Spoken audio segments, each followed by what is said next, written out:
Before we get started, this video is a long-awaited request by one of the wonderful Subscribe-Star bros. It's a little weird to do this in the middle of summer since you typically save horror movies for Halloween, but recent hullabaloos kicked this franchise back into public consciousness. So let's capitalize on that and give ourselves an excuse to talk about old-school Wes Craven kino.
That's right, boys and girls. The Hills Have Eyes. This is a franchise with one of the most loyal cult followings in horror, going down as a staple to the genre that tons of people consider to be one of Wes Craven's masterpiece films. Starting all the way back in 1977, the basic concept follows an all-American family as they take a road trip cross-country, accidentally stranding themselves in the middle of the desert, where they're hunted by a sadistic clan of cannibals. Right out the gate, there's a lot to say about Hills Have Eyes. What started off as honestly a pretty derivative slasher movie ended up being a serious gem. It was Wes Craven's second film after The Last House on the Left, and still has a lot of cues taken from other movies in its DNA, as Craven hadn't really ironed out his own unique style just yet, the most obvious being Texas Chainsaw Massacre, since the stories are damn near identical in a lot of ways. Two groups of naive travelers getting stuck in the middle of the desert, where they're beset by a family of homicidal cannibals. Only Hills Have Eyes has enough twist to the formula to avoid being lopped in as just a ripoff of Texas Chainsaw, but we'll get into that later. For now, all you have to know is that Hills Have Eyes takes a lot of cues off the legend of Sawney Bean, an infamous story from Scotland of a family of bandits that would resort to cannibalizing their victims, on top of other sordid stories of brutality. So the film is essentially taking the idea of the old school highwaymen and transplanting it in the middle of modern America. Now this franchise has blown up over the years. I already mentioned the very loyal following, but it's also influenced its own share of later franchises, the most obvious being the Wrong Turn films, which also focus on innocent people stumbling into sadistic savages in the wilderness. The actual series itself has 4 entries: Hills Have Eyes from 1977, Hills Have Eyes Part 2 from 1985, the 2006 remake, and the sequel to that came out in 2007.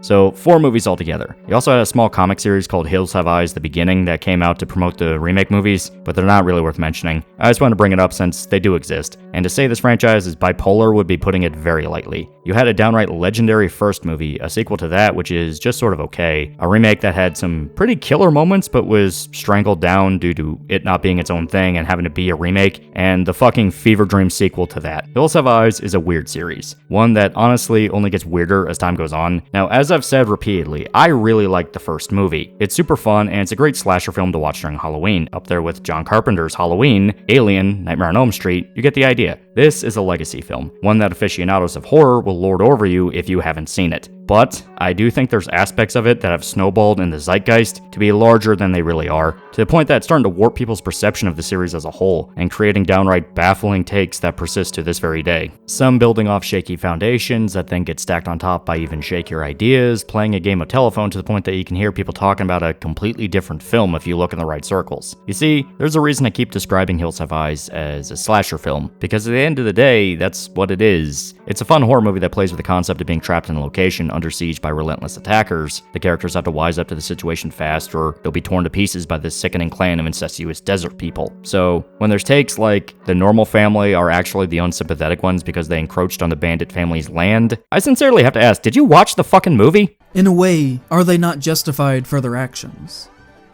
The Hill people can be representative of anything that you want them to be, really. They can be Native Americans, and the hills themselves can be allegorical of them being forced back onto reservations. They can be Black Americans that have for hundreds of years been forced to live within a dehumanizing system that has balances in place that assure that they never get ahead. They can be anyone who has been a victim of hundreds of years of horrifically violent, white, wealthy, educated progress.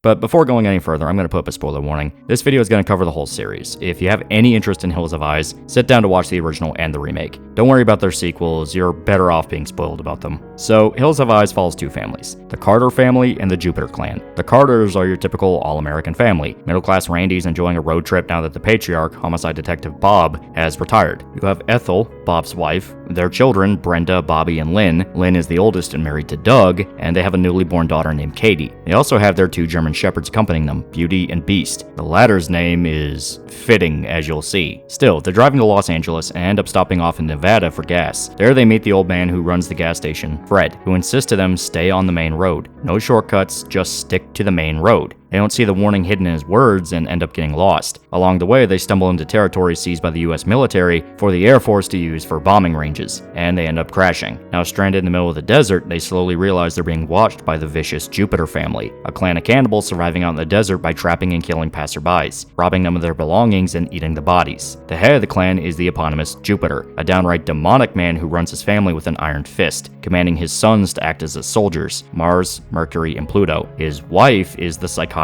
Mama, who essentially acts like a cult leader, brandished with jewelry made out of human bones. The only one who's really against the family's tactics is Ruby, who has repeatedly tried to escape from Jupiter and leave the life behind. The Jupiter clan stalk the Carters, slowly picking them off until they feel comfortable enough to launch a full-scale assault on the trailer, resulting in the Carters having to defend themselves in increasingly desperate moves. So as stated, this film is pretty damn famous. The actor who plays Pluto, Michael Berryman, became a fucking horror legend after Hills of Eyes, appearing in countless other films. And it's actually kind of funny because Pluto is a pretty small role, all things considered. Jupiter is the main villain of the film. He's the one with the most presence, and his actor, James Whitworth, really plays this character up to be the most evil man on the planet. Yet Pluto sort of became the face of the franchise. He's all over the posters, appears in the sequel, he gets a bigger presence in the remake. It's honestly interesting. He is a great actor. Berryman plays Pluto very well. You can tell he's having a ton of fun just being this mindless murderer out in the desert. Now, the Carter family themselves are pretty basic characters. They're meant to be a normal family completely thrown out of their element when the situation evolves. They do have distinct enough personalities that make them memorable. You have Doug, the sorta kinda protagonist of the film. He's a chill guy when the story begins, enjoying cheesy jokes and trying to ingratiate himself with the rest of the family. He's still new to it all, and hasn't quite broken through to the rest of them. Bob in particular takes jabs at Doug throughout the movie. He's testing him and wants him to live up to his standards. Bob himself is burned out, endlessly frustrated with the world even after retirement, and is dealing with a heart condition, something that does come into play later. Bobby and Brenda are basic teenagers from the 70s. They're nowhere near as blind as the kids from Texas Chainsaw Massacre, but it does take them quite a while to understand the severity of what's happening around them. Just saying, man. Probably could have wisened up a little bit faster. Lynn and Ethel are trying their best to keep the family together with what little information they have, Ethel being devoutly religious, and Lynn trying her best to make sure her infant Katie is safe. As stated, they aren't the most fleshed out cast in horror movies, but for what the story needs them to be, they do more than enough. None of them make any super egregious mistakes or anything that makes you wish they were dead, except for maybe one or two scenes. And a lot of the beginning of the film, when they're hilariously blind to the creeping danger around them, can be written off as they're simply not looking for it. As far as they're aware, they're all alone in the desert. Any weird incidents or noises can be assumed to just be their minds playing tricks on them. Except for what happened to Beauty, that would have been good to tell the family pretty early, Bobby. That's an L on your part. And honestly, in regards to families in horror films, they're actually a lot more level-headed than you would think. For one, they're not defenseless. They have guns on them. A 1911 and Bob's revolver he got as a present for retirement. And when things do get dire, they start patrolling around the trailer with the weapons. The cast aren't survivalists by any means, but they as characters take the situation seriously. It's just that the cannibals have more experience in picking off passerbys, so they sadly can outsmart the Carters. Hills Have Eyes is all about this cat and mouse game of the cannibals trying to poke and prod at the Carter family until they find the prime opportunity to bust in and attack. The Carters never really understand what's happening to them. The only one who actually learns about the lore of Jupiter is Bob, and that's shortly before he's ambushed and killed. So the rest of the family are clueless to who these people are, why they're attacking, and what to do. But they do have one ace in the hole that the Jupiters were not expecting: Beast. I mentioned earlier that the Carters had two German shepherds with them, Beauty and Beast. Beauty is killed off very early in the film, the first casualty caused by the Jupiters, but Beast ends up being a major player in the story. They make it a point that Beast has a major history of violence. He's attacked multiple dogs and people, even killing a poodle when the family lived in Florida before. So Beast is this borderline wild dog that does not fuck around, meaning he's the best possible weapon they have against the cannibals. In fact, Beast escapes the trailer around halfway through the movie, and the only way I can describe it is that the dog goes on a revenge mission, hunting down members of the Jupiter clan one by one and savagely attacking them. First killing Mercury by pushing him off a cliff, and downright torturing Pluto. Yeah, the dog tortures one of the cannibals. He corners Pluto and rips apart his Achilles tendon, only driven off when Jupiter fires on him, and once Pluto is alone again, Beast comes back to finish the job, tearing out his throat and leaving him to die in the desert. The dog held a grudge. He came back to make sure Pluto died. This dog is a very good boy. That is downright instrument of God levels. Still, the rest of the family is not quite as willing to fuck people up. They're average Joes that are just trying to make the cannibals go away. And unfortunately, they're facing an enemy that just won't. There's no calling for help or trying to reason with them. The Jupiter family wants them dead and enjoys every second tormenting them. When they burst into the trailer, they ransack the place, stealing their food, their ammo, killing Lynn and Ethel, then doing really bad things to Brenda. Then they promise to come back for the rest of them. Now, I think the ending of the film is the most famous aspect of Hills Have Eyes. The tripwire scene where Bobby and Brenda try to kill Jupiter, and Doug stabbing Mars to death. These two scenes are referenced constantly in regards to Hills Have Eyes. Wes Craven himself has remade the tripwire scene tons of times in his movies. He loves having characters set up death traps to try to beat the killer at the end of his films. Nightmare did it, Scream did it, People Under the Stairs was an interesting case since both sides in that film used death traps.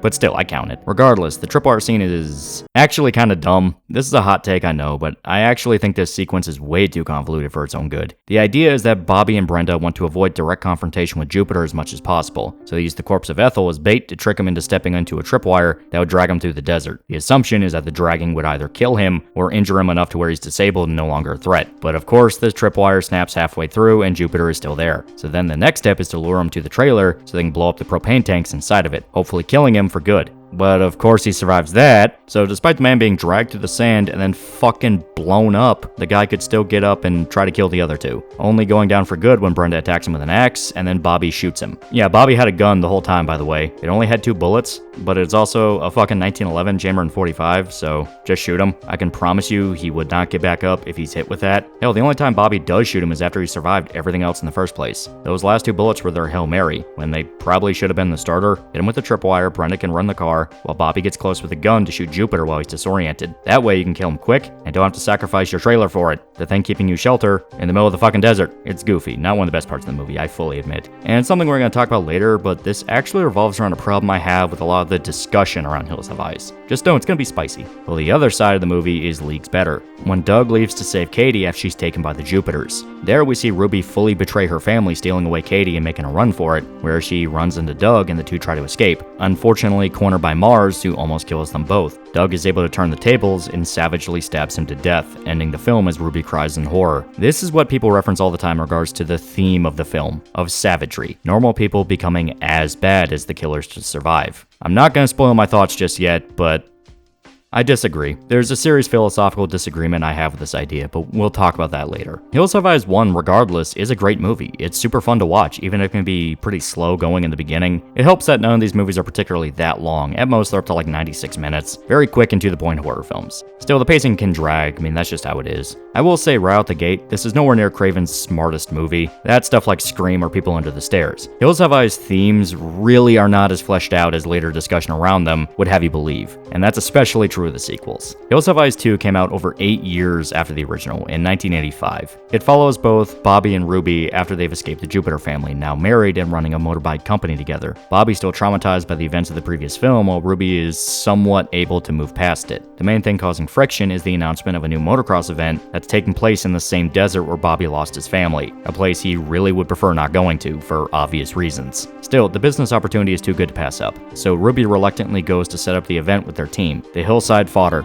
Alright, that's not actually their names, but the cast in this Scream slasher movie victims. Ultra horny teens that don't really take the situation seriously until they're surrounded by corpses. That's not to say they're the worst characters ever. They actually have some charm to them, it's just that they're far more generic and mindless compared to the Carter family in the original. Now you might be asking, how the hell are there still Jupiter family members in the desert? And you'd be right to ask. Most all of them are dead after the events of 1. The brothers are all dead, Jupiter's dead. The only one we don't directly see die is Mama, and she's abandoned in that cave after Ruby knocked her out to escape. Well, you see, Not all of the Jupiters die. Papa Jupiter had a brother, a man known as the Reaper, an absolute giant that wants vengeance on the ones that killed his brother. Not only him, but it's revealed Pluto's alive as well, wounded by the attacks Beast inflicted on him, but saved by Reaper at the last second. So right out the gate, it's a shaky excuse to have killer desert people again. They never once referenced Reaper in the original movie, because he never existed. This dude's 1000% a retcon solely to have a Jason Voorhees-esque homicidal tank in the movie. Reminder that Grandpa Fred in the original only talked about how his son Jupiter was the evil one. He killed animals for fun and later set his sister on fire. If there was another evil brother that Fred left in the desert to die, then at this point I just have to assume the guy was just a shitty father. Still, it's an excuse to have cannibals attacking people again, so it's easy enough to write off and go, fuck it, who cares? And Pluto's back because he's the most iconic of the Jupiter family. It's another ass pull, since he got his fucking throat ripped out by a pissed off German Shepherd. But at least you get to see another returning actor from the original, since they got the guy who played Bobby back, the same chick who played Ruby. Now as stated, Hills Have Eyes 2 is much more of a typical slasher movie than the original. It's honestly not that far off just to call it a Friday the 13th ripoff, since this movie came out right as that franchise dominated the world. And it feels like a Friday movie on multiple occasions, from the banter between the teenagers, how Reaper acts as a killer, even how they end up killing Reaper at the end. Instead of beating him to death or chopping him up with an axe like what they did in the original, they have another convoluted plot to trap him in a bus and blow it up, making it a whole spectacle finale instead of the man-to-man acts of violence like OG did. Though admittedly, the original also had this with a tripwire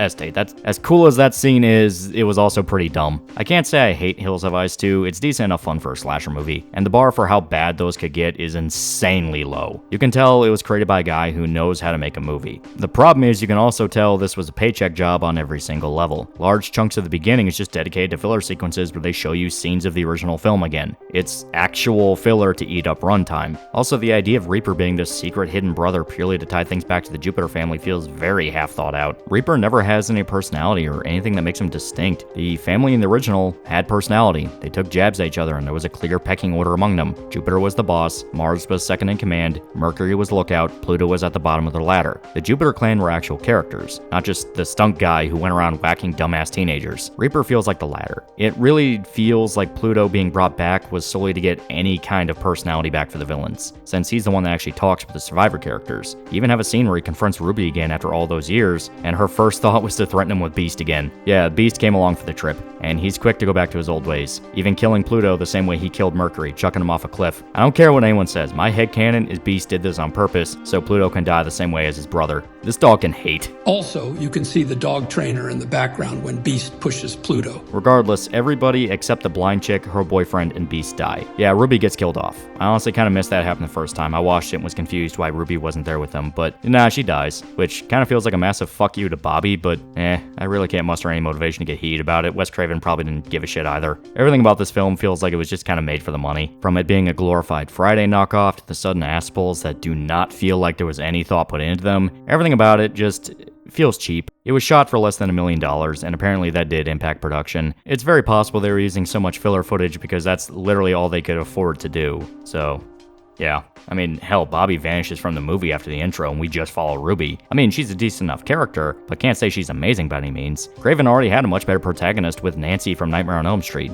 It's very possible he only did Hills 2 to have some breathing room for other projects, which does happen in Hollywood, quite a lot actually. And this, funny enough, put the IP on ice for a while. Hills was already on shaky ground since the original film came out to a pretty mild reception, and 2 was torn to pieces by critics. I don't think it's awful, but it's one of those that you put on during a Halloween party and talk over while you're with your friends, maybe occasionally glancing at the screen when the killing starts. Other than that, it's just not special, and there's a million other movies that are better than it. Regardless, Hills Have Eyes went silent after 2 came out, and it remained buried in its grave for over 20 years until 2006, when the original film was remade. Now, the Hills Have Eyes remake is very interesting. It wasn't directed by Wes Craven, instead being handled by Alexandre Aja. Now, Aja is an interesting filmmaker. He's part of what's known as the New French Extremity movement. New French Extremity is exactly what it sounds like. It's a subgenre of films from France that specifically aim to push the envelope on what themes can be shown in film, and to what degree. They don't necessarily have to be horror films, but a lot of them end up being that way because horror is the easiest genre to sell graphic violence and ideas. You have less oversight. Now, New French Extremity became pretty popular popular in the mid-2000s, since this was after films like Saw made the idea of hyper-violent films and disturbing films popular in the mainstream. So Fox Searchlight decided that if they're going to revive an IP remembered as a disturbing grisly film, they were going to get a director known for a disturbing film. High Tension. Alright, disturbing is a little generous, but it had tons of gore, so that's close enough. Though in all fairness, his Maniac remake ended up being pretty fucking good. Sit down to watch that.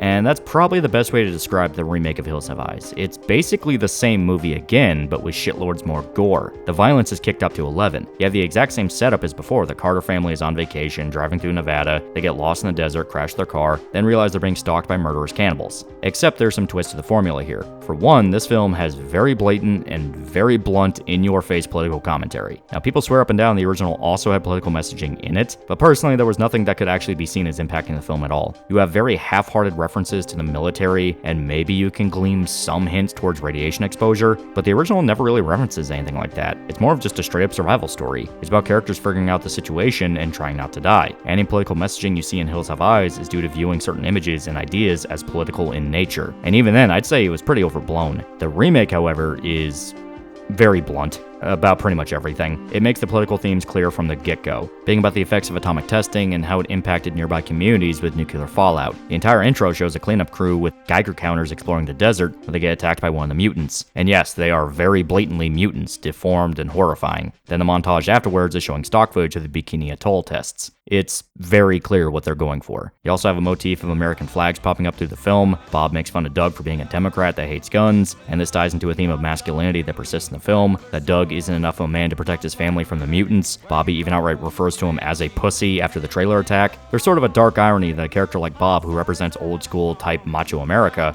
is the first to die. Yet Doug, who's seen as a coward, is the one who taps into his inner fighter and kills the most mutants. Also, Beast is still there, and he's still awesome. I love that dog. Still, you have a different ending than the original film. The scene with Bobby and Brenda is the same, where they try to trap Jupiter and blow him up with the trailer, but Doug's ending sequence is significantly more fleshed out. He discovers that the mutants are an entire community, a town that was affected by radiation by nearby nuclear tests. They view the idea of being American as a dark joke, one of the mutants even sarcastically singing the Star-Spangled Banner when he realizes Doug is there. Pluto even steals the American flag hanging off the car of the Carters after the trailer raid. Despite their resentment for America feeling abandoned by the government and forced to become these horrible mutants just to stay alive, they're still fascinated by American culture. They watch TV, which is just weird to think about. A lot of discussion around the themes in Hills Have Eyes feels like people mostly quote the remake more than the original. The remake does have a lot of commentary in it and tries to flesh out the backstory of the mutants. In the original, they're just this crazy clan of cannibals that lived in the desert. Grandpa Fred explains that Jupiter was just always fucked up. Even when he was a kid, something was just wrong with him. Jupiter didn't become a monster, he was just always one. He chose to live out there. He liked being a bandit. The remake leans much more into the idea that what happened to the mutants was a tragedy. They were irradiated and just sort of abandoned.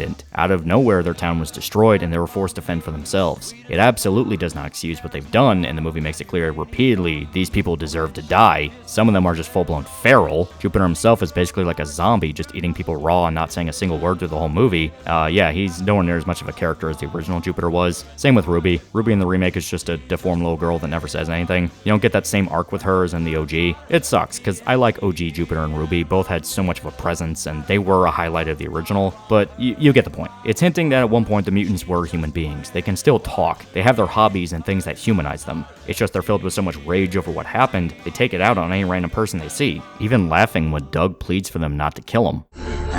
Please don't kill me. Please don't kill me. They're evil, but they became evil, which contrasts the original where they just sort of always were like that. Honestly, the remake fits the idea of people becoming monsters significantly more than the original ever did, which is something probably baffling to hear if you're a fan of the series. You see, I mentioned before that I had issues with how the ending of the original movie plays out, at least in regards to the idea of the normal family become as savage as the killers, because they don't. The Carters are simply reacting to the situation. They're still scared shitless through the whole runtime. Brenda is traumatized after the events of the trailer for very obvious reasons, and just sort of clings to Bobby. Doug himself hides and tries to evade the Jupiter family, trying to escape with Ruby and Katie without any confrontation if possible. The Carter family doesn't want to fight. They're forced to because the Jupiters aren't giving them a choice. And even then, they try to outsmart the cannibals and more so disable them than outright kill them. The only one who racks up a real body count is Beast, and that's because that dog is just a scary motherfucker. The rest of the Carters are the typical typical survivors of a horror movie, scared normal people that aren't acquainted to violence. The only one who could reasonably fight was Bob, since he was a veteran homicide detective in a bad precinct, and he's the first one killed, in both films. In the original, it was to show that the rule of law doesn't exist in the desert. They were all alone and couldn't rely on the police, or really anyone to come and save them. It's why Bob learns what's happening with the Jupiter family and dies before he can tell the others, because they're in a lawless land and at the mercy to these maniacs. Context does not matter. In the remake, it was also to show that a lot of Bob's blustering about what makes a real man means nothing in a survival situation. You're either a man or you're not, and the situation's gonna determine that. As much as he judged Doug for being a pussy, he wasn't the one who could turn the tables. It was Doug. Doug's arc in the remake is actually pretty damn satisfying. He goes from this everyman who leans on Bob and Bobby to take care of things, and by the end, he is a blood-stained warrior cleaving his way through the Jupiter family. There's some interpretations that this is meant to be ironic. That's not a good thing Doug is doing this. It's a form of satire, and he's just perpetuating more violence and killing. To that, I'll say the stage was set when his wife and mother-in-law are killed. The Jupiter clan already declared war, and he's simply responding in kind. He's trying to save his daughter from being eaten alive by cannibals. Like, what the fuck are you talking about? They raped his sister-in-law, and they made it clear as day they're coming back to finish him off. Doug needed to stop being a coward and take a stand. The Jupiter family deserved to be punished. Now this is where I can talk a bit more about the original film. The Carter family being so passive also comes down to a personal issue Wes Craven had during production. He was right off the heels of Last House on the Left, which is an exceptionally dark film. It follows a gang of criminals who rape and murder a young girl before unintentionally taking shelter in her parents' house, who discover what they did and decide to torment them for vengeance. It's a merciless movie, with extreme depictions of sexual violence on top of just regular violence. I highly recommend this if you're into very grim 70s films or if you like Wes Craven movies. Just know that it's very different from his usual stuff. It was his directorial debut, so it's a little all over the place compared to later. Still, Last House on the Left exhausted him, so he decided to push the brakes a bit more for Hills. It still has graphic violence and implied rape, but it's nowhere near as explicit as Last House on the Left. And that's because, in his own words, he wanted to do something more sophisticated. He didn't want to feel uncomfortable making a statement about violence again. And this is where I have that philosophical disagreement I mentioned before. The idea of trying to make a statement about human depravity and doing it comfortably is an oxymoron. The whole idea of exploring human darkness is that you're tapping into uncomfortable territory by its very nature. It's the aspect of humanity we don't like to think about, violence and killing. So if you want to make a story about a group becoming as violent as a group of savages, they need to become as violent. Last House on the Left does this fantastically. The Collingwoods are basically slasher villains by the end of the movie. It's how they're framed, and the commentary the movie has is that the audience enjoys that. We want to see the criminals die and take pleasure in them being tormented. An aspect of the Sawney Bean legend that fascinated Wes Craven was particularly the ending, when the clan was captured and executed by the Scottish government, each one tortured and brutalized for their crimes, including the children. Some were hanged, some were burned alive, some were drawn and quartered. Wes Craven was interested in the idea that supposedly civilized people would perform such acts. I get what he was going for, tapping into the hypocrisy of civilization that characters like Conan the Barbarian discuss. The problem is that he views this issue as a paradox, that civilized people wouldn't do these things, or else they become exactly like the savages. When honestly, it's the exact opposite. Civilized people throughout history have caused extreme acts of violence. It goes without saying that war by its very nature is just that. Tactical brutality to make your enemy surrender or give you a chance to exterminate them. If anything, the truly savage has always been empires that conquer an area for territory. Vlad the Impaler's acts alone make anything Sawney Bean did look like playground games. He committed downright historical acts of violence that are still remembered to this day, not because of sadism or survival, but to horrify his enemies until they surrendered. Civilization has a monopoly on violence. It's specifically because they are breaking moral taboos that the actions are done. This is something other films have tapped into before. Apocalypse Now is all about the idea of horror and war, and if that's something that should be weaponized for any kind of greater good. Showing Kurtz go completely insane as the weight of his actions, and the actions of the Viet Cong eat him alive. Straw Dogs, another thriller from the 70s, follows a very similar thread, showing a relatively normal man devolve into a beast in the face of a home invasion, with themes of what it takes to be a man and what someone is capable of becoming when someone's trying to kill them. My neck's on the glass.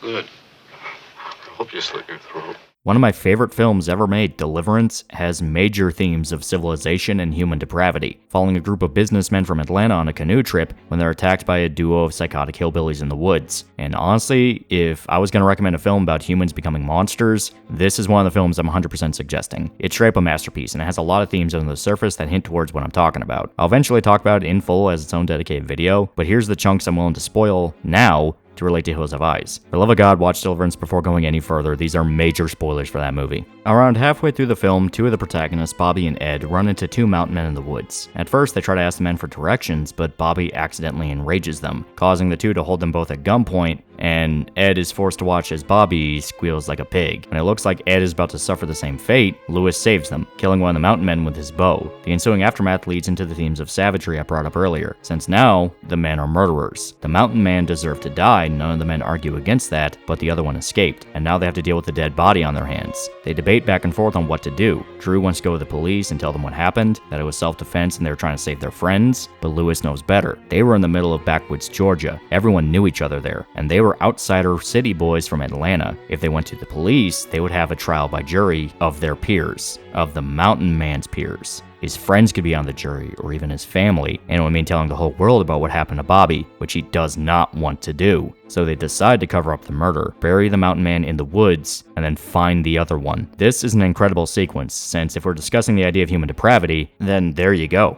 That's it. Not just for what happened to Bobby, but how the men react to it all. Burt Reynolds' character points out the futility of trying to stick to the process, that where they were, there was no law. The police were right up over those hills, but right there, in those woods, it was just them. Anything could happen, and anyone could do whatever they wanted to anybody. A man was sexually assaulted, and his attacker was killed, and not a single siren is blaring, just the roaring of the river and the tweeting birds. It's especially interesting considering Burt Reynolds' character. In most every other movie he was in at this time, he played a charming good old southern boy. Smokey and the Bandit, White Lightning, Gator, at most he was the lovable rogue. But with Deliverance, he is so much darker. He's the one who talks the group into covering up the murder, and he feels less than zero remorse for it. Hell, as soon as he saw what was happening with Ed and Bobby, he spared no time getting his bow and killing the mountain man. These men, who are just average business guys from Atlanta, tap into very dark territory. They don't just cover up the one murder, they specifically factor in the surviving mountain man and plan to kill him as well. Not just because he's still a threat, but because he was a witness and can finger them for the murder. The whole finale of the film is Ed climbing up a ridge where he knows the other mountain man could take a shot at them and killing him first. This isn't just reacting to survive, it's active planning. There's intention here. Ed has plenty of time to think about what he's doing and commit himself to the act. To put it bluntly, this is savagery. To make that little deal with the devil in his mind, he can justify it however he can. This guy's an active threat, he'll ruin Ed's life if he escapes, he might have just killed one of his friends. Anything he wants.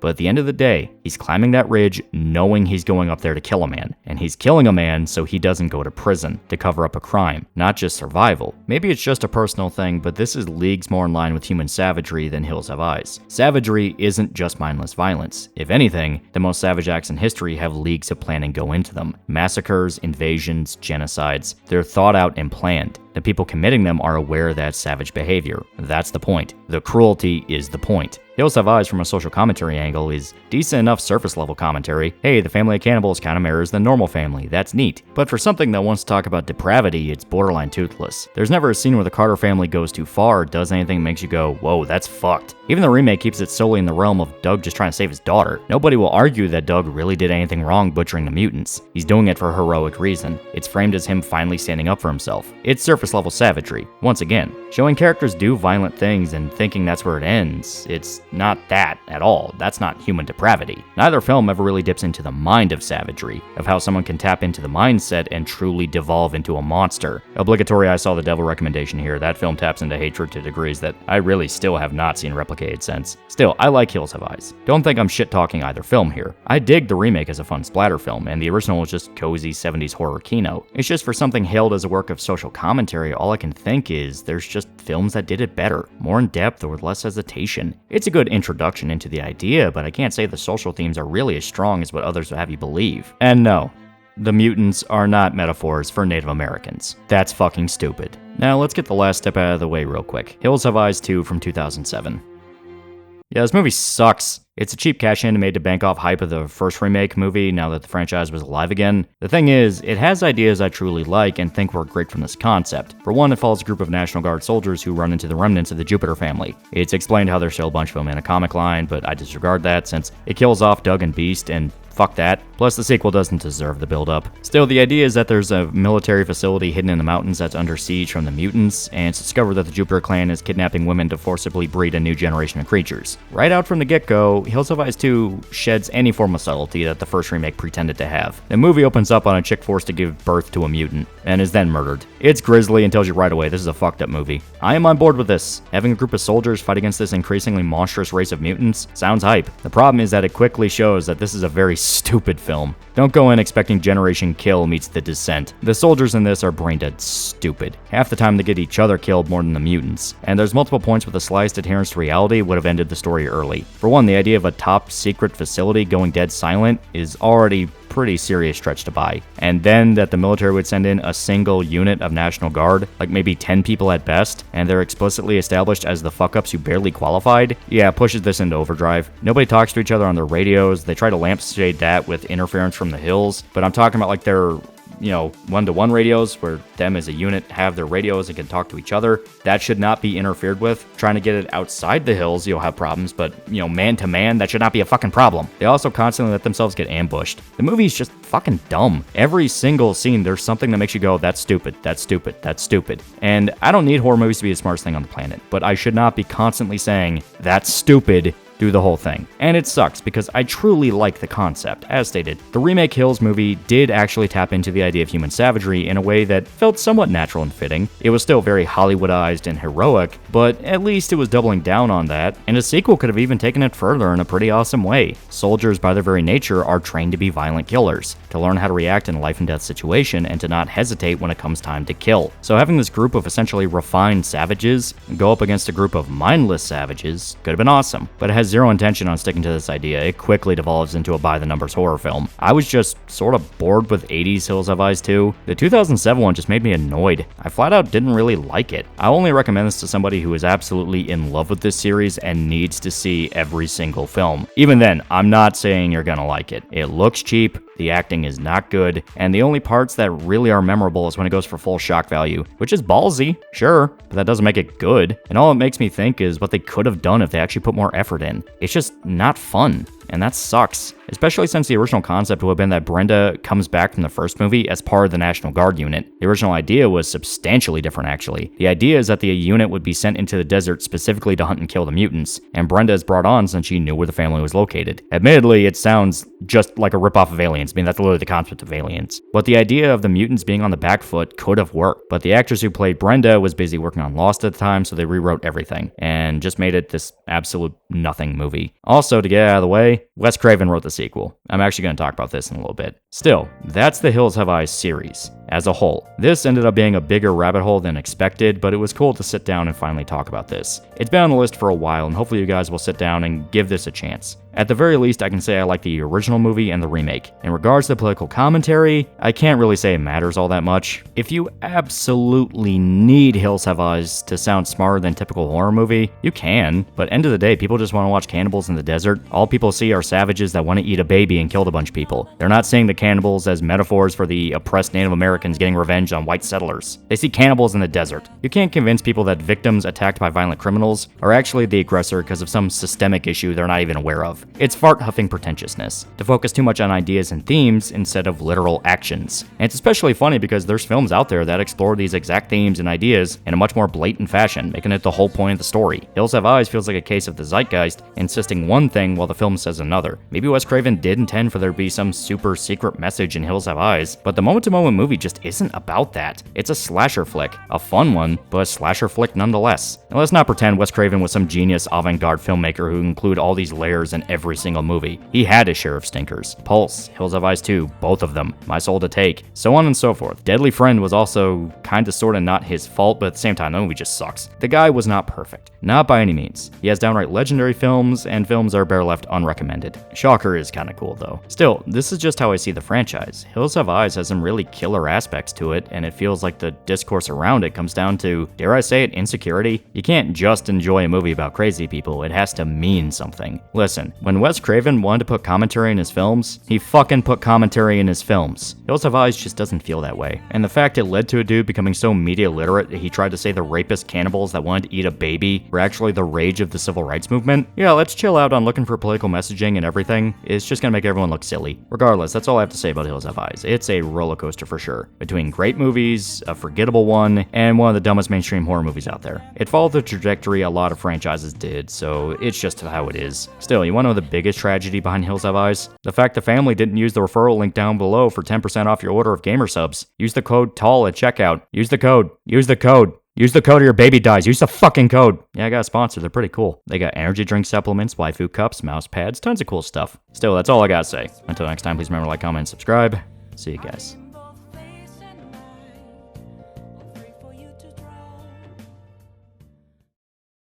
I incorporated all forms of violence into one for that video because the metaphor of the movie is about aggression and revenge, whether that be sexual, outright physical, or even eating the victims. In a way, are they not justified for their actions? Hey, loser. Do you want a shirt? Do you want a t-shirt? I have shirts now. Look in the description for a link to a t-shirt you can buy. If you don't buy the t-shirt, I'll kill your family. If you don't buy the t-shirt, I'll poison your dog. If you don't buy the t-shirt, you're gonna be the only person in town that does not have a t-shirt. Everyone's going to look at you funny. There's going to be social consequences to not having one of these t-shirts. I am now making express threats of violence against you if you do not buy my t-shirt. I will call the police, tell them how you're not buying my shirt. They're going to plant crack in your house, and they're going to arrest you and then beat you up in a jail cell. Buy my shirt.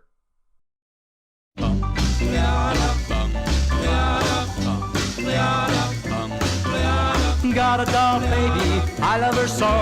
Nothing else like her anywhere you go. A man, she's anything but calm. A regular pint-sized atom bomb. Atom bomb, baby, little atom bomb. I want her in my wigwam. She's just the way I want her to be. A million times hotter than TNT.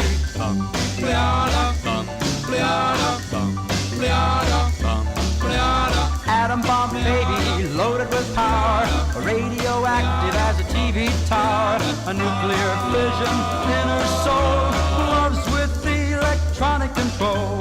Atom bomb baby, little atom bomb, I want her in my wigwam. She's just the way I want her to be, a million times hotter than TNT.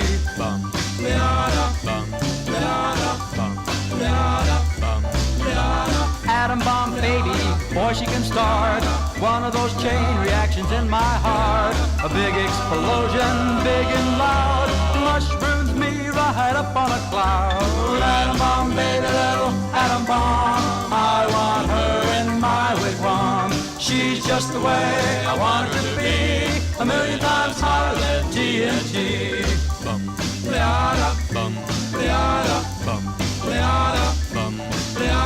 Atom bomb baby, sweet as a plum, carries more wallop than uranium.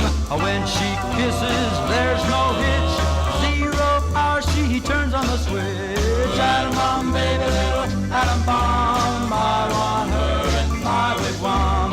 She's just the way I want her to be, a million times hotter than TNT. Atom bomb baby, little atom bomb, I want her in my wigwam. She's just the way I want her to be, a million times hotter than TNT.